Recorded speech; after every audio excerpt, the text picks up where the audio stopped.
ദൈവത്തിന് മഹത്വം. നിങ്ങൾക്ക് എൻ്റെ സ്നേഹവന്ദനം. ഇത് ഇന്ന് അവൻ്റെ ശബ്ദം നിങ്ങൾക്കായി.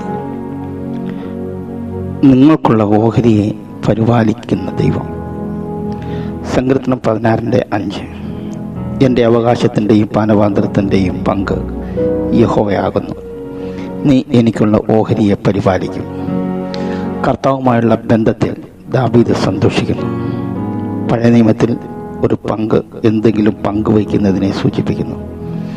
ജീവിതത്തിലോ മറ്റെന്തെങ്കിലും സാഹചര്യത്തിലോ ഒരു വ്യക്തിക്ക് സമ്മാനം നൽകപ്പെട്ടതും അനുവദിച്ചതും നിർദ്ദേശിച്ചതുമാണ് അത്. ദൈവം അവൻ്റെ ഓഹരിയാണെന്ന് പറയുന്നത് ദൈവത്തിൻ്റെ കുടുംബത്തിൻ്റെ ഭാഗമായി ആഘോഷിക്കുക എന്നതാണ്. ഗലാത്യ ലേഖനം 4-ാം വാക്യവും 1 യോഹന്നാൻ 3:1. സമാനമായ പ്രതീകാത്മകത ഒരു കപ്പ് എന്ന ആശയത്തിലുമുണ്ട്. നല്ലതോ ചീത്തയോ ആയ ഒരു വ്യക്തി ഏൽപ്പിച്ചതോ അനുവദിച്ചതോ ആയ കാര്യത്തെയും സൂചിപ്പിക്കുന്നു. മത്തായി 20:22. കനാനിൽ ഭൂമി ലഭിക്കാത്ത ഒരേ ഒരു ഗോത്രം ലേവ്യരാണ്.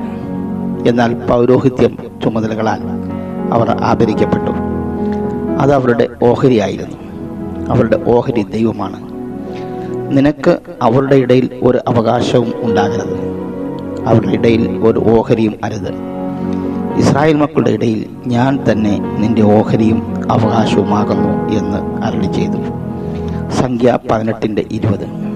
ദാവീദിന്റെ ഏറ്റവും വിലപ്പെട്ട അവകാശം പോലെ കർത്താവുമായുള്ള അവന്റെ ബന്ധം 23-ാം സങ്കീർത്തനത്തിൽ ദാവീദ് ഏറ്റുപറയുന്നുണ്ട്. യഹോവ എൻ്റെ ഇടയനാകുന്നു, എനിക്കൊരു കുറവും ഉണ്ടാകയില്ല. 73-ാം സങ്കീർത്തനക്കാരൻ കർത്താവിൻ്റെ ദൃഷ്ടിയിൽ നിന്ന് കാര്യങ്ങൾ കാണുമ്പോൾ 25-ാം വാക്യത്തിൽ പറയുന്നത്, സ്വർഗത്തിൽ എനിക്ക് ആരുള്ളൂ, ഭൂമിയിലും നിന്നെ അല്ലാതെ ഞാൻ ഒന്നും ആഗ്രഹിക്കുന്നില്ല.